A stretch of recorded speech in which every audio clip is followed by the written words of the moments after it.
Hello, what's up? Thanks for joining me after my impromptu, unannounced break over the holidays because those times are stressful, and I know they're stressful for us all. I feel like I regress back to being a teenager emotionally, and all I want to do is sleep and eat and complain. And it's an unhappy time of the year, but filled with the most joy because of, you have to be because it's the holidays. And I'm a father, so I need to show my kids how to have fun at the holidays and not be a basket case. So I did a lot of work on myself in the past month. Thanks for joining me again in this new year, 2020. In the 2020. I don't even know how the French say it. Who cares? And let's start it off strong with an episode that I hope will help you because I had this goddamn epiphany, and here it is. Holy shit. Did you know that boundaries are healthy? This is some knowledge I recently acquired. Apparently, if you put up a boundary, you're not trying to shut someone out or whatever, but you're actually directing your space in order to live happier. See, I always thought that if you put up a boundary, it's a negative thing. Like putting up a wall to people, events, situations. But no, that's the wrong idea. And I've had the wrong fucking idea my entire life. And I guess that's what this episode is gonna be about. Boundaries and how goddamn beautiful those shits are to just like sprinkle into your day. So, my revelation I had recently about how boundaries are a positive thing came up during a therapy session. I was expressing my disdain for the job I was at and working through what really squashed my sense of self while working there.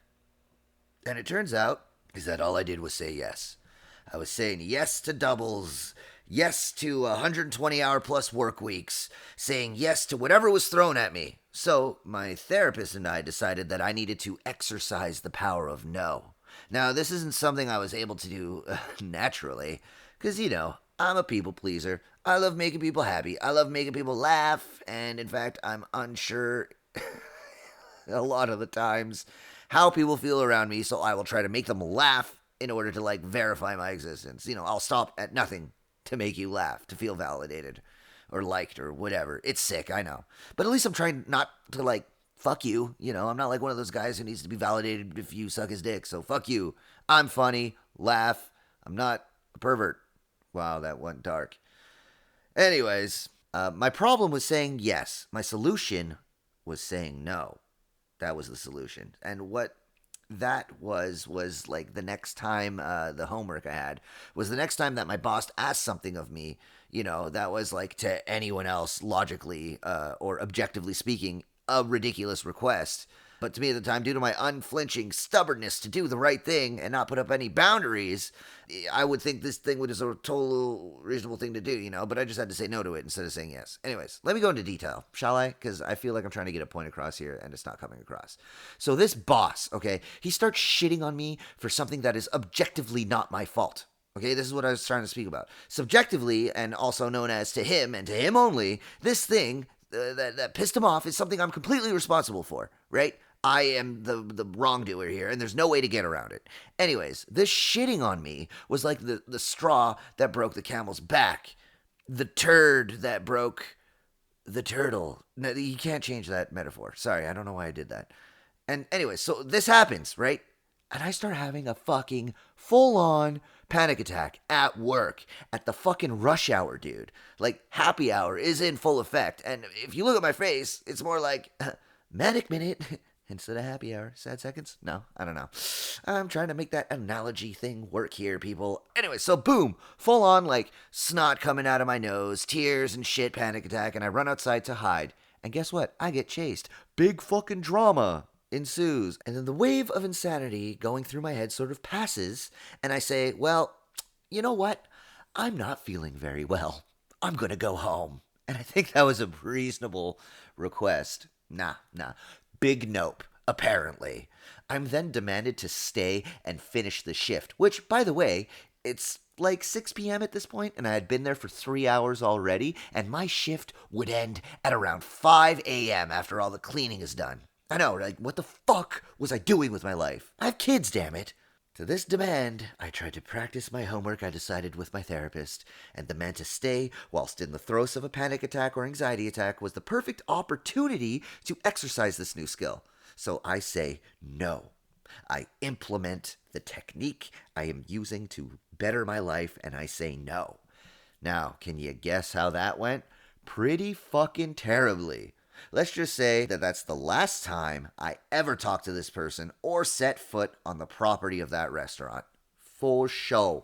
I'm actually in crisis mode at this point. So I email my therapist, and I actually had to record this part at a different time. So if it sounds a little bit weird right there, that's why. All right, so I email my therapist. Hi, Dr. Blank. Chris here. Just letting you know I said no to my boss today, and it really didn't go well. I think I'm going to be unemployed for a bit. I had a breakdown at work while he was shrieking at me, and everyone witnessed me cry, he being that employer. I'm very embarrassed and ashamed of myself. I'm emailing you because it's way out of normal business hours, but you said if there's anything to email me, and here I am. Anyways, I guess we'll talk about it on Tuesday. See you then, Chris. Wow, that was hard to read. Whew. All right. So that's why I had to record that part again. I couldn't do it while I was sitting there recording something in like a positive way, so I had to wait a couple days to sit down and read this goddamn embarrassing email I made. This is why I had to cut. It's so stupid. Whatever. Okay, so back to the rest of the episode that I had recorded at a different time. I don't know if this is confusing for you, but you're listening. So too bad for you. So now I'm out of a job, and I'm out of fucking steam because I'd been burning myself out for months straight, and I gotta take a break from work for a month, and this all seems to be like fucking bad news. It feels bad. It feels wrong. And that's because my idea of boundaries and self-fucking respect was so twisted, even after all these years of recovery, that I wasn't used to allowing myself to rest, for giving myself that distance between, the professional life and my mental health. But as soon as I put that boundary up, it was almost this snowball effect of like, whoa, this is the right thing to do for myself. And then I start, putting up boundaries everywhere. Now, what I mean is, I ask for 2 days off in a row at work now. Whereas before, it didn't matter. I'd work 7 days, whatever. And now I will say no to my employer if I get that feeling that, I have to say yes, or, something bad will happen. I cancel plans with friends if I'm fucking hanging on by a thread or something needs to be taken care of instead. I'm not just secluding myself because I fear events could trigger me. No. I was agoraphobic for like the longest time, and let me tell you, it fucking sucks. So that's not what I'm talking about. I'm talking about boundaries, man, and they are so necessary. Now, we can speak about boundaries at work until my pubes go gray. Wow, what?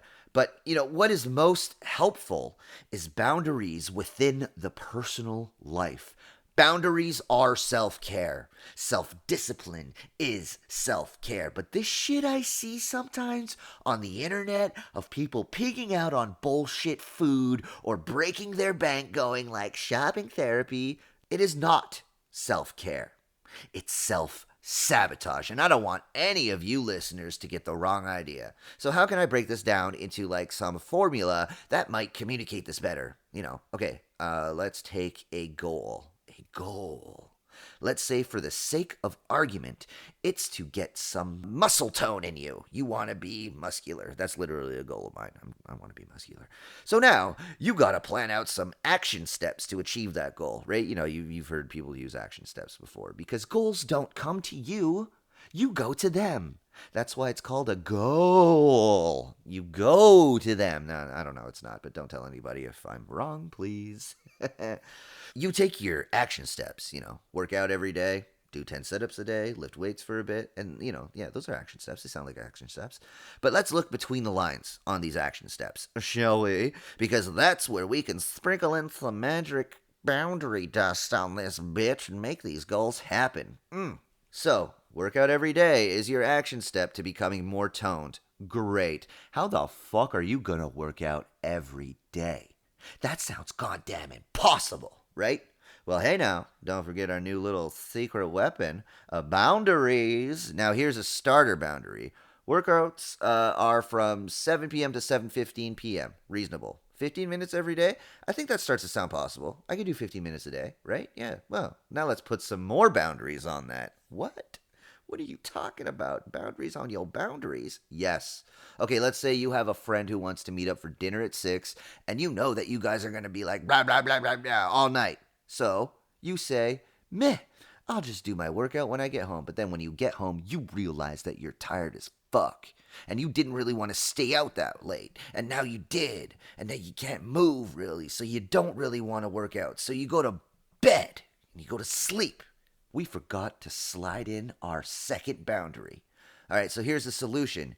Keep the boundary up by letting your friend know. Hey, I'd love to meet up at 6, but I got something to do at 7. Want to meet up at 8? And if they come back at you with I can't, it's too late. Don't give in. They're literally showing you their boundary and how they can't break their boundary to themselves. And if you guys are really fucking friends, you'll respect each other's boundaries and reschedule another time. All this to do some fucking sit-ups, man. Jesus, it sounds complicated, but hey, some people can just do that shit naturally and not have to think about all these things, but not us. No, we're the broken ones. Which sounds like an emo band. We the broken. We the broken! I'm down with that, dude. But yeah, we gotta do some extra steps if we want to put up a boundary. So it goes like this, okay? Goal. Action steps to get to the goal. And then boundaries to make sure that action steps get fucking stepped on and happen. Woo! I think that template can work. It'll work. It should work.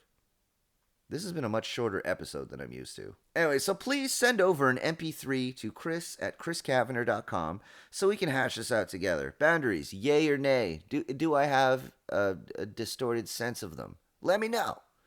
And then for you guys today, or any day, no, let's say today, after you listen to this podcast, what are you thinking about that you could add a boundary to? Just go out there and put that boundary up. Because you know what? It's healthy. Enjoy it.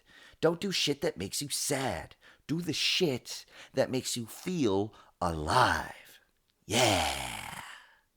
This has been Cheaper Than Therapy, and thank you so much for listening. Shortest episode ever. Cue the music.